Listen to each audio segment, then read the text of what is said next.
السلام علیکم ناظرین ہماری آج کی ویڈیو کا ٹاپک ہے اقلیتی ملزم کی رہائی۔ اقلیتی ملزم کی رہائی، مذہبی طبقہ سپریم کورٹ سے ناراض کیوں؟ سپریم کورٹ کے مطابق الیکٹرانک، پرنٹ اور سوشل میڈیا پر عدالتی فیصلے کی غلط رپورٹنگ سے غلط فہمیاں پیدا کی جا رہی ہیں۔ بعض مذہبی رہنماؤں کا دعویٰ ہے کہ عدالتی فیصلے میں احمدیوں کو ملک میں تبلیغی سرگرمیوں کی اجازت دے دی گئی ہے۔ پاکستان میں سپریم کورٹ کی طرف سے حال ہی میں ضمانت کے ایک مقدمے میں دیا گیا فیصلہ اور چیف جسٹس قاضی فائز عیسیٰ کا نام سوشل میڈیا پر ٹاپ ٹرینڈز میں گردش کر رہے ہیں۔ اس فیصلے کے تحت جماعت احمدیہ سے تعلق رکھنے والے ایک شخص کو توہین مذہب کے مقدمے میں رہائی ملنے کے ساتھ ساتھ اس پر عائد مجرمانہ نوعیت کے الزامات ختم کر دیے گئے تھے۔ تاہم اس فیصلے کے آنے کے تقریباً 2 ہفتے بعد بعض مذہبی طبقات اس پر شدید تحفظات اور برہمی کا اظہار کر رہے ہیں۔ دوسری جانب بعض افراد کے نزدیک حقائق مسخ کر کے چیف جسٹس آف پاکستان کے خلاف سیاسی وجوہات کی بنیاد پر مہم چلائی جا رہی ہے، جو ایک خطرناک رجحان ہے۔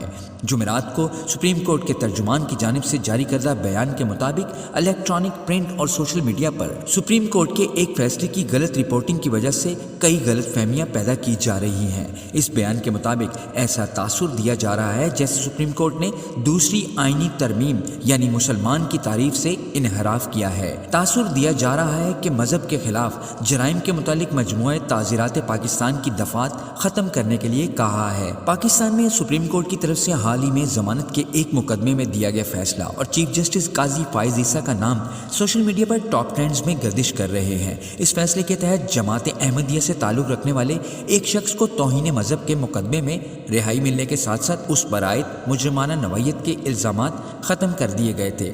سپریم کورٹ کے ترجمان کی جاری کردہ اس بیان کے مطابق بیان میں مزید کہا گیا، عدالتی فیصلوں پر مناسب اسلوب میں تنقید بھی کی جا سکتی ہے، لیکن نظر ثانی کا آئینی راستہ اختیار کیے بغیر تنقید کے نام پر یا اس کی آڑ میں عدلیہ یا ججوں کے خلاف منظم مہم افسوسناک ہے۔ مقدمے کا پس منظر۔ سپریم کورٹ کی ویب سائٹ پر موجود مقدمے کی تفصیلات کے مطابق مبارک احمد ثانی نامی شخص کے خلاف 6 دسمبر 2022 کو چناب نگر پولیس اسٹیشن میں FIR درج کی گئی، جس کے مطابق ملزم نے ایک احمدی مصنف کی تحریر کردہ قرآن کی تشریح پر مبنی کتاب تفسیر صغیر تقسیم کی، جو قرآن اشاعت ایکٹ 2011 کی دفعہ 7 اور 9 کے تحت قابل سزا جرم ہے۔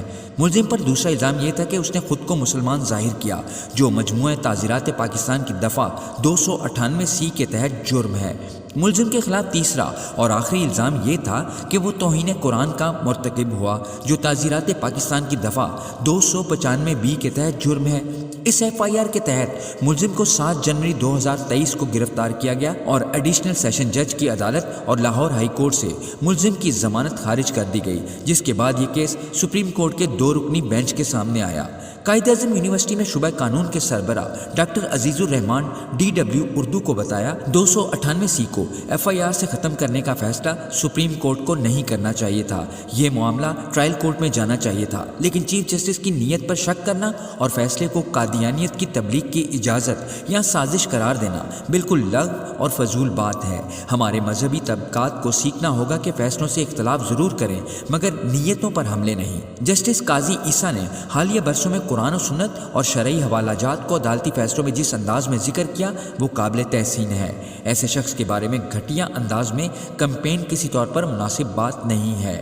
علامہ اقبال یونیورسٹی میں شعبہ علوم اسلامی سے وابستہ محقق ڈاکٹر طاہر اسلام عسکری DW اردو سے بات کرتے ہوئے کہتے ہیں، اب ایسے معاملات بہت حساس ہو چکے، اس لیے بہتر ہے کہ کسی نئے فارم کے ذریعے یا پہلے سے موجود کسی فارم کے تحت ایسے مقدمات کے فیصلوں سے پہلے علماء کی رائے لی جائے یا انہیں اعتماد میں لے لیا جائے، تاکہ گمراہ کرنے والے عناصر مذہب کا غلط استعمال نہ کریں۔ وہ مزید کہتے ہیں سپریم کورٹ کو فیصلے اردو میں لکھنے چاہیے۔ لوگ ایک دوسرے سے انگریزی میں لکھا ہوا فیصلہ شیئر کر کے پوچھ رہے تھے کہ اس میں کیا ہے۔